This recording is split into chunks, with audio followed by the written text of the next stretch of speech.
Hello, attendees and speakers, and welcome all to the celebration of Fred Korematsu Day, hosted by Dearborn Public Schools. Our program today will focus on celebrating the legacy of Fred Korematsu, an American civil rights activist who is best remembered for his opposition to the imprisonment of Japanese Americans in internment camps during World War II. Mr. Korematsu's unwavering spirit in the face of monumental trials stays with us today, and his challenge to the United States, in the case of Korematsu v. United States, features his largest impact on the rights of Japanese Americans. In the context of Executive Order 9066, which gave the War Department the ability to designate any part of the country a restricted military area, from which any or all persons may be excluded. As students and members of a community, it is our responsibility to understand Mr. Korematsu's story and importance, both in a historical and civil rights context, and how to address the issues that Mr. Korematsu and many others have faced. Today we will hear from esteemed members of the Michigan Asian Pacific American Affairs Commission, Roland Huang and Aisha Ghazi Edwin, who will describe Mr. Korematsu's story and history and how his legacy applies to modern movements and affairs. I hope that today, the attendees will keep in their hearts and minds the spirit of Mr. Korematsu and apply his story and lessons to our own lives. I'm proud to introduce Mr. Roland Huang for an introduction on the Michigan Asian Pacific American Affairs Commission. Thank you. Greetings. I'm Roland Huang, and I teach Asian Pacific American history at the University of Michigan. Today, we commemorate Fred Korematsu Day, held January 30th each year on Fred Korematsu's birthday. It's sponsored by the Michigan Asian Pacific American Affairs Commission and the Dearborn Public Schools. We commemorate Fred T. Korematsu, a 22-year-old Japanese American, a welder in San Leandro, California. He challenged the assembly and incarceration of Japanese Americans and Japanese in concentration camps during World War II. It was during World War II, after Pearl Harbor, 120,000 Japanese and Japanese Americans were incarcerated without equal protection or due process, without any evidence of sabotage or espionage. This is an opportunity to recognize and learn about equal protection and civil liberties. And with that, I turn it over to Ron Aramaki, whom I teach with, and he will tell you more about the life of Fred Korematsu. My name is Ron Aramaki. I'm an instructor in the Asian Pacific Islander American History and Civil Rights class at the University of Michigan. On January 30th, we honor Fred Korematsu as a civil rights hero. Fred was born on January 30th, 1933, in Oakland, California. Following the attack on Pearl Harbor, the United States government decided to retaliate against Japan by rounding up Japanese Americans and forcing them into camps. They were all taken because they looked like the enemy. On February 19, 1942, President Franklin Delano Roosevelt signed Executive Order 9066 that created detention camps, established a curfew, and summarily rounded up 120,000 Japanese and Japanese Americans solely on the basis of race.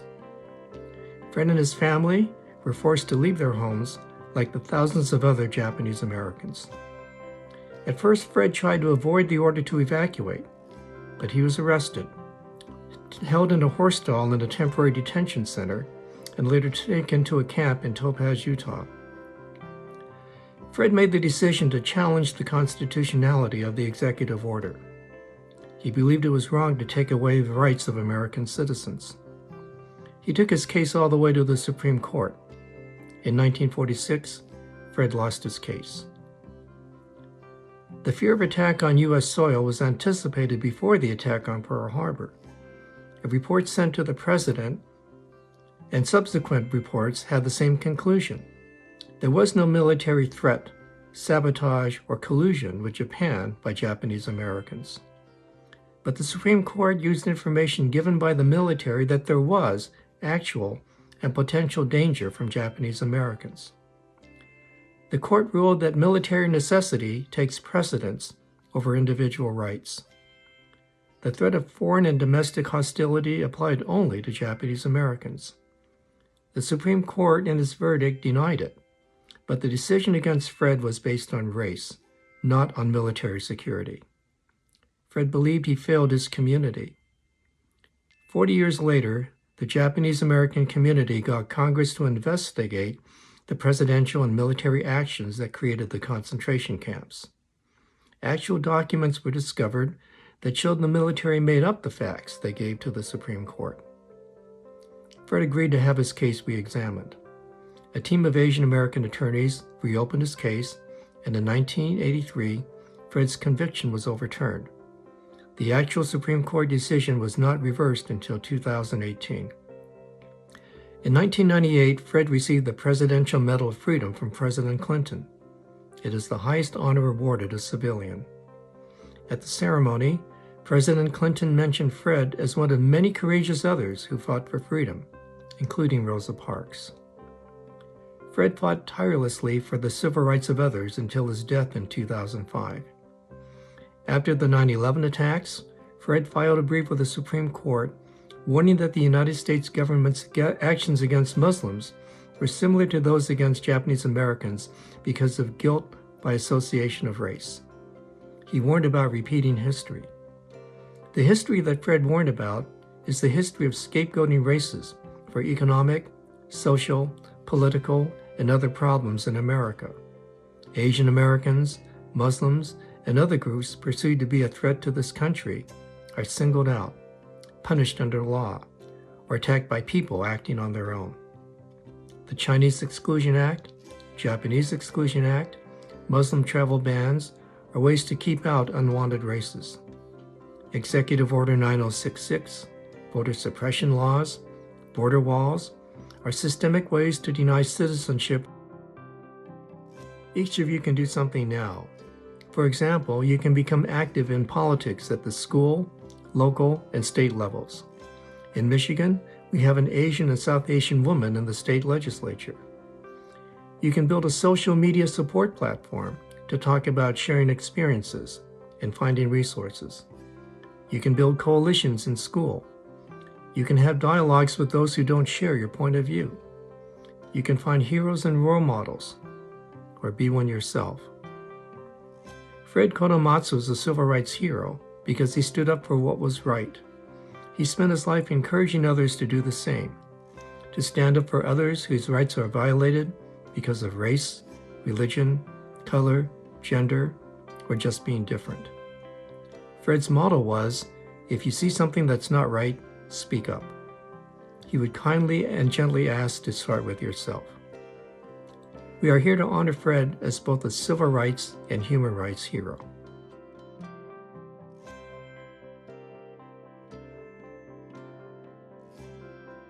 Who was Fred Korematsu? Fred Korematsu was a 23-year-old Japanese-American U.S. citizen who fought the incarceration of Japanese and Japanese Americans all the way to the U.S. Supreme Court in 1944. Korematsu decided to fight the roundup and internment when faced with an Executive Order 9066 that forced Japanese and Japanese Americans out of their homes into camps, despite there being no evidence of espionage or sabotage by any Japanese Americans after the bombing of Pearl Harbor. What happened to Fred Korematsu? Fred decided to fight the curfew and detention of Japanese and Japanese Americans. He was arrested on May 30th, 1942, and sent to Tanforan Assembly Center and later sent to Topaz Internment Camp in Utah. After the war, Fred left for Detroit, where he lived for 2 years and met and married his wife, Catherine. In 1983, after evidence surfaced of government documents revealing fabricated information about military necessity, Korematsu's sentence was set aside in a coram nobis action.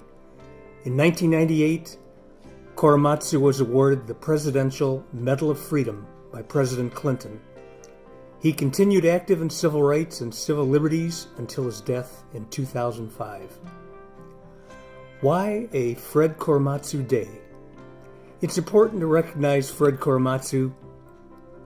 He's a civil liberties icon whose case before the U.S. Supreme Court in 1944 was and is thoroughly studied and analyzed as one of the worst decisions rendered by the U.S. Supreme Court. The 1944 opinion in Korematsu versus United States has been criticized over the decades since, leading up to the U.S. Supreme Court finally overruling the 1944 opinion in the statement in Trump versus Hawaii 74 years later, quote, "The decision was wrong then, and it's wrong now." A Fred Korematsu Day recognizes in perpetuity.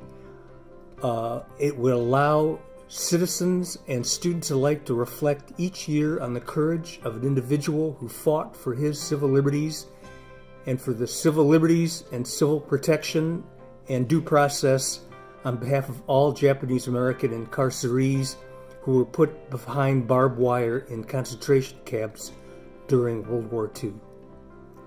And yes, Fred Korematsu Day is recognized in several states, among them California, which declared each year, January 30th, Fred Korematsu Day of Civil Liberties and the Constitution. And the state of Michigan has recognized and paid tribute to Fred Korematsu for several years. And so today, we honor and remember Fred Korematsu. Thank you so much, Mr. Huang, for your comments on the Michigan Asian Pacific American Affairs Commission and on Fred Korematsu's story. Please give a warm welcome to Mrs. Aisha Ghazi Edwin, Chair of the Michigan Asian Pacific American Affairs Commission, for her reading of the Governor's proclamation of the Fred Korematsu case. Thank you. My name is Aisha Ghazi Edwin, Chair of the Michigan Asian Pacific American Affairs Commission, and I'll be reading Governor Gretchen Whitmer's proclamation of January 30th, 2021 as Fred Korematsu Day in Michigan. Whereas the state of Michigan is pleased to join the Michigan Asian Pacific American Affairs Commission in recognizing the late Fred T. Korematsu, and whereas Fred Toyosabaru Korematsu was born in Oakland, California on January 30th, 1919, as a third of 4 sons to Japanese immigrant parents, and he was one of many American citizens of Japanese ancestry living on the West Coast during World War II. And whereas following the attack on Pearl Harbor on December 7th, 1941, President Franklin D. Roosevelt issued an executive order authorizing the U.S. military to require all Americans of Japanese ancestry be placed in internment camps. And whereas Fred T. Korematsu is famously known for his arrest at the age of 23 on May 30th, 1942, and conviction on September 8th, 1942, for defying the government's order to be moved to an internment camp, as well as a ruling against him in the landmark U.S. Supreme Court decision Korematsu versus United States. And whereas nearly 40 years later, on November 10th, 1983, Fred T. Korematsu's conviction was formally vacated in the U.S. District Court of Northern California, an action considered to be a pivotal moment in civil rights history. And whereas Fred T. Korematsu remained an activist throughout his life and received the Presidential Medal of Freedom in 1998, the nation's highest civilian honor. Now, therefore, I, Gretchen Whitmer, Governor of Michigan, do hereby proclaim January 30th, 2021 as Fred Korematsu Day in Michigan to honor the legacy of Fred T. Korematsu and recognize his many contributions to America's civil rights movement. Thank you.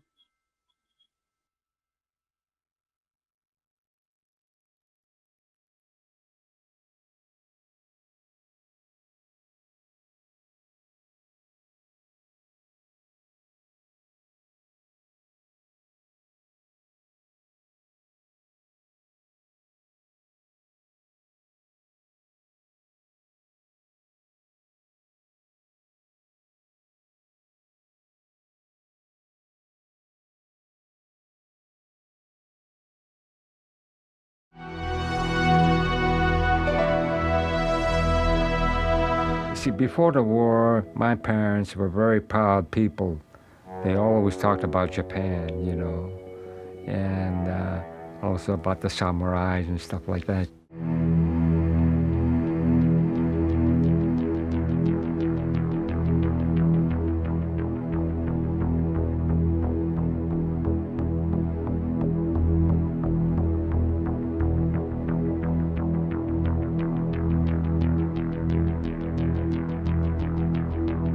bombing of Pearl Harbor and the entrance of the U.S. into the war, a lot of people saw that as a perfect opportunity to get rid of persons of Japanese ancestry. Right after Pearl Harbor, everything just, they were just real quiet. They kept it to themselves. They were afraid to talk about that. There had been so much friction between the United States and Japan, and the way Japan was so active going into China and doing all that, invasion and so forth, that I had a feeling that, they're just crazy enough to come down here. And that's what they did.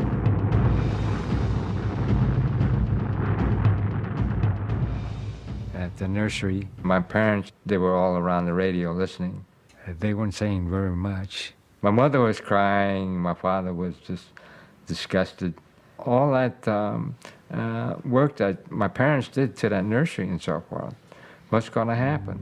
A few days later, the police came down there and confiscated all the flashlights and cameras.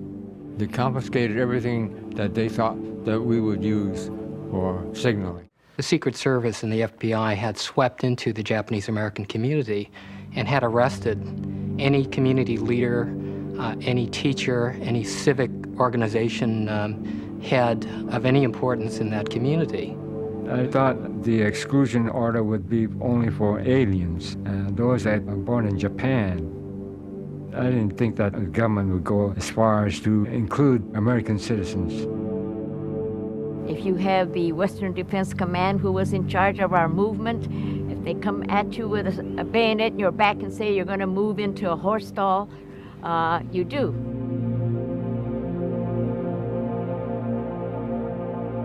The people that we thought were our friends, instead of helping us, they wanted to take things that they thought they could use themselves. That's because we couldn't take it with us. I went to San Francisco, first chance I had, and I talked to this doctor. I just told him that, I've been harassed so much being an Asian that I would like to look more Caucasian. And he says, well, let me see what I can do. So I decided, well, I'll take a chance on it. He just slit my eyes, I guess, and took some of the skin off or something on both of my eyes. And that was it.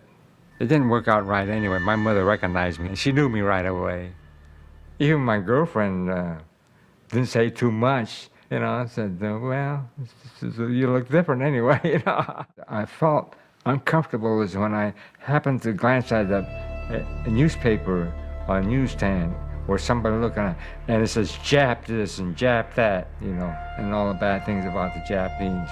I even refused to buy a paper because of that, That was it until the time that I got caught.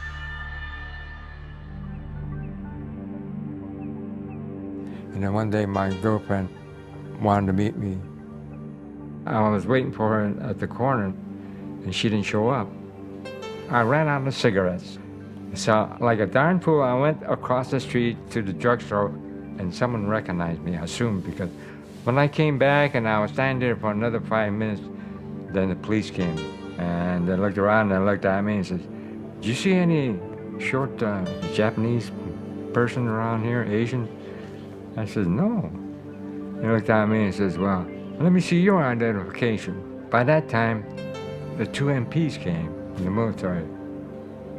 And he says, "We have to take you to the city hall." After I was arrested, I never did see my girlfriend again. So there must have been something going on in there, but I didn't know.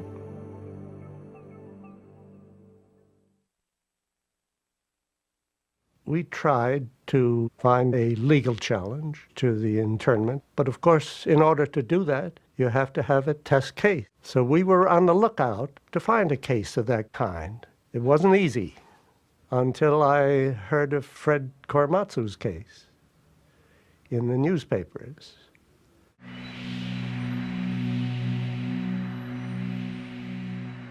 The judge said, "Since you violated the military order, the bail is $5,000. And to my surprise, Mr. Bessie took out his checkbook and wrote it out without hesitation and gave it to the clerk. And he says, "Come on, Fred." He grabbed hold of me and we start walking out. You can hear our footsteps clunk, clunk, clunk toward the door, and we finally got to the door. We opened the door, and I said, wow, the sun shining right in our face. And then I looked real good. There was 4 MPs standing there.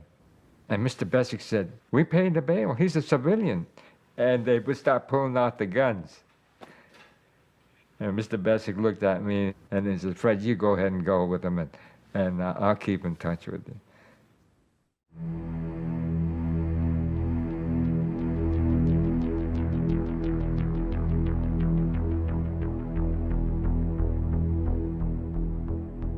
When the MPs took me to a separate room, well, it was a horse stall, and it was way out on the other side of the racetrack, and they took me there in a pickup.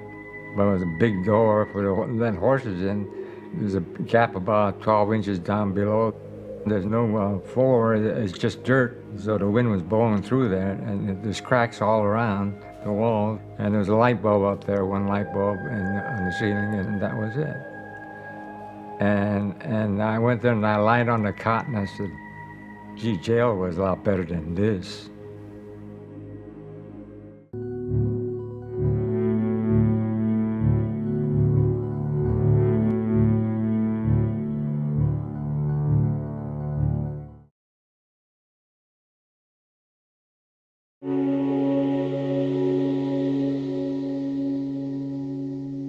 In 1942, an ordinary American took an extraordinary stand. Fred Korematsu boldly opposed the forced internment of Japanese Americans during World War II. After being convicted for failing to report for relocation, Mr. Korematsu took his case all the way to the Supreme Court. The High Court ruled against him. But 39 years later, he had his conviction overturned in federal court, empowering tens of thousands of Japanese Americans and giving him what he said he wanted most of all, the chance to feel like an American once again. I am a teacher, and I brought my class with me, and as an impressionable group of young people, and you were being described by so many as an activist, is there something you'd like to leave with them, or some message that you'd like to have them take away with them? Yes, I would. And to believe on the Constitution, and also anything that's within rights. If you think you're right, and go along with it, and to fight it, you know, to not to give in. Like I did. I knew, you know, it's against the Constitution what they're doing, and you know, even though, you know, like in here, you know, like I say, hey, what we're doing here is wrong, and I don't hear anything about the rest of them. So maybe they're right, you know, and I'm wrong, but I'm going to find out. So stick to your guns.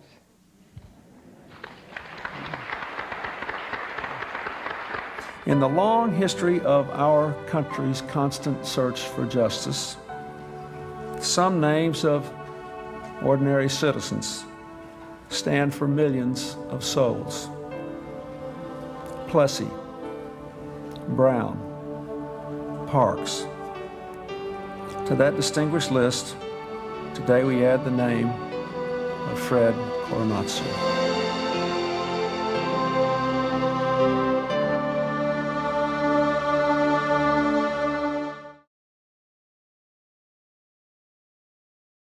Hello everyone, here to talk about Fred Korematsu Day. This is like the 5th time we've had this celebration. Obviously we have the pandemic now, so we're doing it virtually. Normally we'd be in an auditorium, rotating between the different schools. My Student Advisory Council has taken the lead on that, working with Mr. Wang from the state of Michigan. And so we appreciate his involvement. I know Manar has been helping to coordinate this, so appreciate her involvement. Since Miss Charles is not available, she's the one who had used to coordinate this event. But anyway, Fred Korematsu, he stood for freedom. He stood for rights for all. And during the Japanese internment following World War II, he stood up for what he believed in. He was arrested and convicted for that. But he did make a tremendous difference in the nation moving forward, because we've heard of these kind of things happening following that recently with executive orders and whatnot about travel bans and other situations. So there is some relevance, and I know we just want to say we are promoting diversity, rights for all, human rights, civil rights, and I appreciate the great work that my students are doing, our students on the council, and all students in Dearborn Public Schools. So here, I just want to honor Mr. Fred Korematsu and his family, and thank you for him for the sacrifices that he made to make this a better nation, the United States of America, our great country. Thanks again. We are dealing with the pandemic. Stay safe, stay healthy, and remember to mask up.